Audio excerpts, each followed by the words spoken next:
Hey everybody, Film Brown here at the Movies with Film. Morgan and I have selected a very special film for you tonight. That film right there, and King Dinosaur, 1955. This film I kind of have a soft spot in my heart for this film.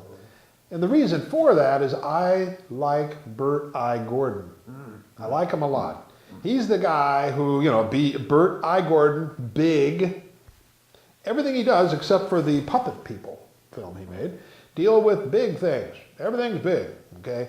And get bigger all the time. And this is this is his first film. This is him getting involved. King Dinosaur. Now, if you're not just a dinosaur, you're King Dinosaur. You're big. You're big dinosaur. You could call it that. And really, this is where I think he found his niche. Everything big. It deals with these. Well, one, if you love stock footage, we love stock footage. This film gets right out of the gate with great stock footage. I mean, you wonder if the film is going to be nothing but stock footage as you start off, and that'd be okay for me. I would like that. It wouldn't be a Bert I. Gordon film yet. We know he'd have to make a first film sometime otherwise, but film that's all of footage that comes from military stuff, I like it. And things like radar moving around and weird music, right, and rockets taking off. This deals with this group of guys who go to a planet because this new planet has entered our solar system. It would be scary, right? And they go to this place to explore it. Right? And to see what's going on this planet. And they find that the planet is, well, first they check the oxygen and stuff to see if it's inhabitable. They always have to do that, right? Can people live here? And they do. And thriving on this planet are all kinds of creatures, woolly mammoths, yeah, big ones. And dinosaurs. On this island, they end up on this island later on where a bunch of dinosaurs are located. What's kind of cool about this thing is the location that it was shot. Now, Teenagers from Outer Space was also shot at this location in Bronson Canyon. Excuse me for a second. Mm-hmm. And I got a list here of all of the different places or different films that Bronson Canyon was their location. Going back as far back as 1919, who would have thought that the Bronson Canyon even existed in 1913? Lightning Bryce. Riders of the Purple Sage, 1925. I'm going to kind of skip ahead here. I Am a Fugitive from the Chain Gang, 1932. Think of those scenes where, Paul Muni and guys like that are with pickaxes and stuff, breaking up the rocks and stuff like that. Well, they're all chained up there. That's Bronson Canyon. White Zombie. White Zombie. You gotta say it like that, remember? Okay. 1932 was shot there. Vampire Bat was shot there. Ah, wild. Phantom Empire. Wow. Ah, okay. I'm moving along here. Dick Tracy Returns, 1938. Now I'm skipping some in here. Hitting some of the highlights. Lone Ranger Rides Again was shot there. Makes sense, westerns and stuff. Captain Marvel, Adventures of Captain Marvel was shot there. Move on. Atom Man versus Superman, 1949. Oh, that was a good one. Yep. Jungle Jim, Mark of the Gorilla was shot there. Unknown World. Remember Unknown World where they drill into the planet and stuff like that? Sort of an early version of The Core. Robot Monster. Where Roman is, in that cave type of thing.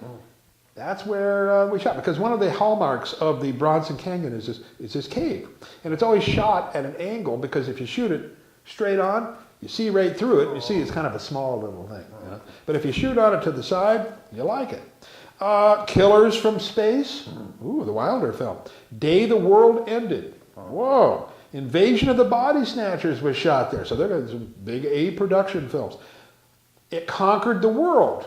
Wow. Okay. The Searchers. John Ford's The Searchers. Night of the Blood Beast. Wow, we just talked about that a couple weeks ago, didn't we? Or maybe it was last week. Night of the Blood Beast. Brain from the Planet Oros. Now it seems like this place has gotten sort of a You know, you think, oh, you know, Westerns, it makes sense. You shoot them there, wouldn't it? But it's gotten the reputation for science fiction stuff because, okay, who also shot here besides Bert Gordon for King Dinosaur? He did his Cyclops. The Cyclops was shot there. Earth versus the Spider. Monster from Green Hell. Return of Dracula. See, look at that, man. Invisible Invaders. I love that movie. That's really a great one of the early, transitional zombie movies. They saved Hitler's brain there. Oh, yeah, right there. Human Duplicate. Batman, the movie and the television show. You know the tunnel scene where where they come out of there with the Batmobile? That is that shot. The Monkeys movie, the head was shot there. Mighty Gorga. So there's, Equinox. Remember Equinox? Oh, I love Equinox. You know, the guy was drooling and stuff like that. And got the weird book. Octoman was shot there. Flash Gordon. That's that other one. Okay. Dropping out. The Choir Boys, a Robert Aldrich film. Moving along here. Legend of Lone Ranger. Okay, that was shot there. Moving along. Star Trek. Okay, Star Trek 6, The Undiscovered Country, was shot there. Army of Darkness was shot there. I'm getting excited about this. Lost Skeleton of Cadavra. If you ever had a chance to see that, yeah. Cabin Fever, Fangs, Scorpion King, Tremors 4, yeah.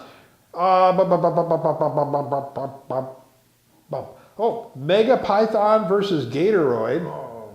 Not Gatorade, Gatoroid, and Mega Shark versus Crocosaurus.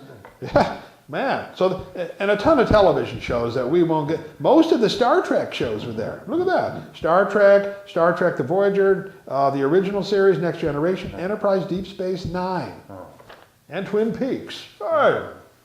Well, I think you're going to enjoy King Dinosaur. The film was written by Tom Grease, okay, from a story that Gordon had worked on. And you might know Grease. He did Helter Skelter. He did Breakout. He did some of those, Breakheart Pass with Charles Bronson in it, right? And some stories go that Bronson took his name from the Bronson Canyon. I don't know. But Will Penny was another film that he had shot. The narrator of this, you might recognize his voice, was Marvin Miller. There's a picture of him, Marvin Miller. And you remember a television show called The Millionaire, where this guy would knock on people's doors and give them a check for $1 million and then sort of watch what's going to happen to them guys, right? Well, that's him, okay? That's that guy who's going, it's not Paul Frees. Paul Frees you think of doing narration for this kind of stuff. But no, it's Marvin Miller instead. Well, again, big things on display here. Giant dinosaurs fighting each other. I don't know, I'd like to tell you about the ending. Part of me just is egging on to talk about the ending. Let me just say this. We did no favors to this planet in what happened, what these guys did to these dinosaurs at the end of the movie. I don't know, is that obtuse enough? But to sort of give you something to chew on and to think forward on about this film. Great movie. Again, it's what gave Bert I. Gordon his great move forward, right? We love him, the beginning of the end, right? Food of the Gods, the Cyclops, the Amazing Colossal Man. You can go on and on for the great movies that he has made. Let's watch it, okay, Morgan? Okay, yeah, let's look at it. Roll 'em.